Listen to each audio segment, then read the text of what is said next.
बांग्लादेश आज हिंसा और कट्टरपंथ की आग में झुलस रहा है। मोहम्मद यूनुस की एक गलती की सजा अब बांग्लादेश भुगत रहा है। चाहे वो हिंदू हो या मुसलमान, हर कोई हिंसा की आग में जल रहा है।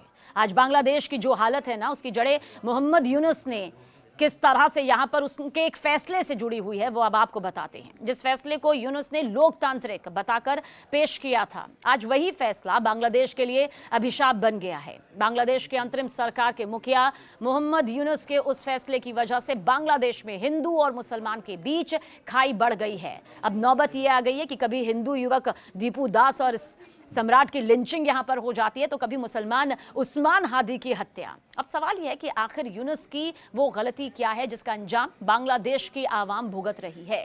कैसे वो एक फैसला हिंदुओं के लिए काल बन चुका है। दरअसल शेख हसीना के पद छोड़ते ही मोहम्मद यूनुस ने बांग्लादेश में एक ऐसा फैसला लिया जिसने पूरे देश को अस्थिरता, कट्टरपंथ की आग में झोंक दिया। ये फैसला था जमाते इस्लामी से बैन हटाना। जी हां, नोबेल विजेता मोहम्मद यूनुस की अंतरिम सरकार ने शेख हसीना के देश छोड़ते ही जमाते इस्लामी पर लगा प्रतिबंध हटा लिया था। इसे ही अब बांग्लादेश की मौजूदा दुर्दशा और हिंदू समुदाय पर बढ़ते अत्याचारों का मुख्य वजह माना जा रहा है। जमात इस्लामी एक कट्टरपंथी संगठन है। ये खिलाफत राष्ट्र की वकालत करता है। इसका पाकिस्तान प्रेम वक्त वक्त पर झलका है और यूनुस के इसी फैसले ने एक कट्टरपंथी संगठन को खुली छूट दे दी, जिसका नतीजा आज बांग्लादेश में फैलते अतिवाद और अल्पसंख्यक हिंदुओं पर हमलों के रूप में दिखाई दे रहा है। 8 अगस्त थी वो तारीख थी जब बांग्लादेश के बुरे दिन शुरू हो गए थे। पिछले साल 8 अगस्त को ही एक बड़ा फैसला हुआ था। वही फैसला पूरे बांग्लादेश को परेशान कर रहा है। उसके चलते ही बांग्लादेश की शांति खत्म हो गई है। जगह जगह हिंसा हो रही है। बांग्लादेश का लॉ एंड ऑर्डर बिगड़ चुका है। उसके आगे अब यूनुस की नहीं चल पा रही है। 8 अगस्त को ही मोहम्मद यूनुस ने जमात इस्लामी नाम के संगठन पर लगा बैन हटा दिया था। ये संगठन कट्टरपंथी है और हिंदुओं से नफरत करता है। इस फैसले से बांग्लादेश में कट्टरवाद बढ़ गया और हिंदुओं पर हमले ज्यादा हो गए।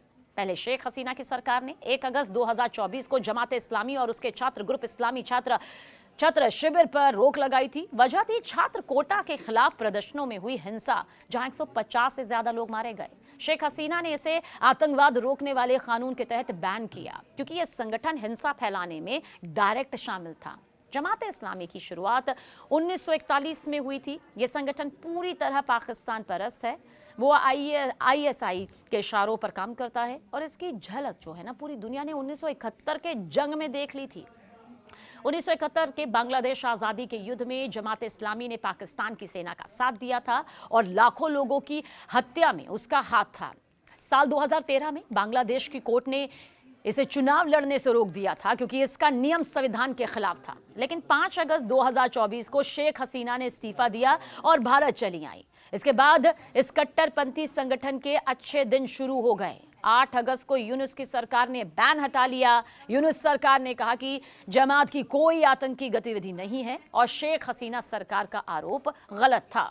पर सच तो यह है कि जमात कट्टर इस्लामी संगठन है जो बांग्लादेश को शरिया कानून वाला देश बनाना चाहता है। इसका छात्र ग्रुप शिविर बहुत हिंसक है, जो दुश्मनों की हत्या करता है, उन्हें धार्मिक झगड़ों के लिए भड़काता है, झूठी खबरें फैलाता है। ये संगठन हिंदुओं से नफरत करता है और दूसरे कट्टर ग्रुपों से जुड़ा हुआ है। साल 2013 में युद्ध अपराध के फैसले के बाद इसके लोगों ने 50 से ज्यादा हिंदू मंदिर तोड़ दिए। 1500 से ज्यादा हिंदू घरों, दुकानों को आग के हवाले कर दिए। मोहम्मद यूनुस के इसी फैसले से जमात को फिर ताकत मिली और बैन हट गया। बैन हटने के बाद उन्होंने ढाका में बड़ी बड़ी रैलियां की और कट्टरवाद फैलाया। यूनुस की सरकार आने के बाद देश में कट्टर ग्रुप मजबूत हुए, जिससे अर्थव्यवस्था, सुरक्षा और लोगों के बीच एकता खराब हुई। सबसे ज्यादा नुकसान हिंदुओं को हुआ। 2024 के हिंसा में 4 से 20 अगस्त तक 2010 हमले हुए। 1705 परिवार प्रभावित हुए। 157 घर, दुकानें लूटी गईं, जलाई गईं और 152 मंदिरों को नुकसान पहुंचा।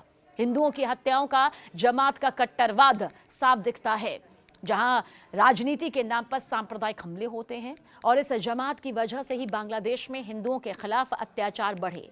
अभी बीते कुछ समय से जो हालात बने हुए हैं उसके पीछे भी जमात है। दीपू दास की हत्या भी जमात की इसी भीड़ ने की। शेख हसीना सरकार ने जमात इस्लामी पर इसलिए प्रतिबंध लगाया था क्योंकि ये संगठन खुले तौर पर कट्टर इस्लामी विचारधारा को बढ़ावा देता रहा है और जमात पर 1971 के मुक्ति संग्राम के दौरान युद्ध अपराधों, नरसंहार और देश विरोधी गतिविधियों के शामिल रहने के गंभीर आरोप लगते रहे हैं। शेख हसीना सरकार का मानना था कि यह संगठन लोकतंत्र, धर्मनिरपेक्षता और अल्पसंख्यकों की सुरक्षा के लिए बड़ा खतरा है और इसी की वजह से जमात इस्लामी को राजनीतिक गतिविधियों से दूर रखा गया था। लेकिन मोहम्मद यूनुस ने बैन हटाकर खुली छूट दे दी। शेख हसीना के सत्ता से हटते ही अंतरिम सरकार के प्रमुख मोहम्मद यूनुस ने जमात इस्लामी से प्रतिबंध हटा दिया था।